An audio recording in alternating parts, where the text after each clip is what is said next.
Olá, gurizada, tudo bom? Então, como eu prometi para vocês, a gente vai fazer um vídeo. Eu não consigo estar com vocês essa semana, não é por minha vontade, mas a gente está, como eu expliquei para vocês, num curso durante a semana, mas não tem como substituir. Eu sou insubstituível, tal, brincadeira. Mas é prática e a gente precisa ver de alguma outra situação, de alguma outra forma. Bom, queria trabalhar com vocês hoje o agravo de instrumento. Como eu disse para vocês, é uma peça que cai bastante no exame de ordem.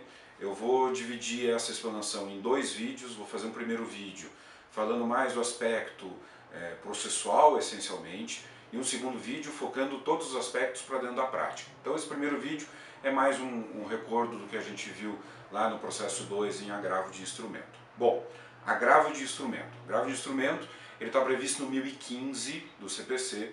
Ele é um recurso que cabe de decisões interlocutórias proferidas em primeira instância, ou seja, uma decisão interlocutória de um juízo monocrático. O agravo de instrumento é nesse sentido. Interessante a gente pensar o seguinte, o 1015 dá todo o cabimento do agravo de instrumento. Então você vai ter um rol, que a princípio é um rol taxativo. O legislador fez este rol com o objetivo de ser taxativo, em que ele coloca um rol de quais são as decisões interlocutórias que caberiam este agravo de instrumento. Por que eu digo que o legislador pensou em ser taxativo? Porque quando entrou em vigor o CPC, a gente já imaginava que esse rol não seria só taxativo. A gente sabe que o advogado dá nó em pingo d'água, ele ia fazer alguma forma para que isso fosse alterado. O que acontece? Estou colocando para vocês no Google Classroom uma decisão do STJ, da ministra Nancy Andrighi, que é de relatoria da ministra, que faz o quê? Que interpreta o 1015 como um rol taxativo, mas de taxatividade mitigada.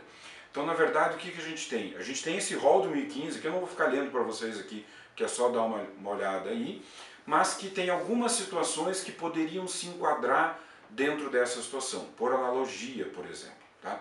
Então, coloco para vocês do Google Classroom, vale a pena a leitura, não só para a peça, mas para a vida jurídica e diária de vocês. Bom, lá no 1015, então tem todas as situações, o caso mais comum, inciso 1º, tutela provisória, cuidado com o inciso 2º, que fala de mérito de processo, decisão interlocutória decidindo o mérito do processo. Sim, tem no novo Código de Processo, nós temos esta possibilidade de ter uma decisão interlocutória decidindo o mérito, é a chamada decisão parcial de mérito. Vale a pena dar uma olhada nessa situação também. Então, dê uma boa olhada no rol do 1015, atenção não só para os incisos, atenção para o parágrafo único do 1015. O parágrafo único também coloca um dos casos de cabimento de agravo de instrumento. Ele diz lá, também caberá agravo de instrumento contra decisões interlocutórias proferidas na fase de liquidação de sentença ou de cumprimento de sentença, no processo de execução e no processo de inventário. Tá? Então, atenção que esse parágrafo poderia muito bem ser mais um inciso. A galera lê os incisos e acaba esquecendo do parágrafo único. Beleza? Então, cabimento é isso. Dúvida, o agravo de instrumento é endoprocessual ou é exoprocessual? Ele vai dentro do processo ou vai fora do processo? Este é o primeiro recurso que a gente está fazendo peça, que é exoprocessual, é fora do processo. Então vamos imaginar, eu tenho uma decisão interlocutória sendo proferida em primeira instância, juízo monocrático, primeira instância, 13ª Vara Civil de Curitiba. Eu não concordo com essa decisão interlocutória, é de cabimento do 1015, eu vou fazer o agravo de instrumento. Onde é que eu faço o agravo de instrumento? Diretamente no tribunal. Se é Justiça Estadual, Tribunal de Justiça do Estado. Se é Justiça Federal, Tribunal Regional Federal daquela região. Eu faço diretamente no tribunal. Isso vai impactar na prática, a gente vai falar um pouquinho disso no segundo vídeo que eu já posto para vocês. Então ele é exoprocessual, onde é que está isso? 1016 do Código, o agravo do instrumento será dirigido diretamente ao tribunal competente por meio de petição com os seguintes requisitos, e aí vem os requisitos do 1016. beleza? Doutores, é um agravo de instrumento, perfeito? Por que tem esse nome instrumento? Porque eu vou formar o instrumento. O que é isso? Imagina que o processo está em primeira instância, aquele que foi proferida a decisão interlocutória, e eu não concordo com essa decisão, e eu vou protocolar diretamente no tribunal. Como é que os velhinhos do tribunal vão saber o que é que eu estou falando?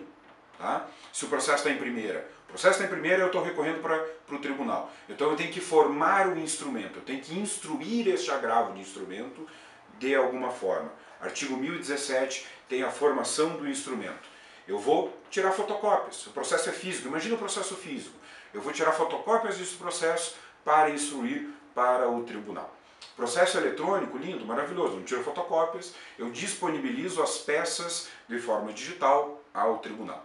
Farei a peça e em anexo à peça apresentarei os documentos. E aí nós temos o 1017, inciso 1º, os documentos que são obrigatórios, inciso 2º, a declaração, algumas situações que complementam esses documentos obrigatórios, e o inciso 3º, que são os documentos facultativos, que são todas as outras peças necessárias. Atenção no inciso 1º para ver quais são os documentos obrigatórios, atenção lá para a peça, beleza?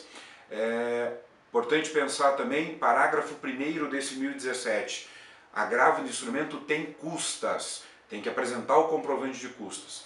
Pessoal, o examinador no exame de ordem, eu corrigindo as peças, é requisito que vocês saibam, apresentem esse conhecimento de que sabem que tem custas. Então tem que fazer uma relação, tem que fazer uma observação na peça dizendo que está acompanhando o pagamento de custas. Beleza? Doutores, 1019 fala do procedimento do agravo. Como é que ele vai fazer? Então, recebido o agravo de instrumento diretamente no tribunal, e distribuído imediatamente, se não for o caso da aplicação do 932, que é a extinção, inadmissibilidade ali, o relator sozinho vai decidir um monte de coisa. Atenção, doutores, para o inciso 1º do 1019. Cerejinha do bolo é o inciso 1º. É o chamado efeito suspensivo ou antecipação da pretensão recursal. Vai cair no exame de ordem agravo de instrumento? Vai cair a cobrança do inciso 1º.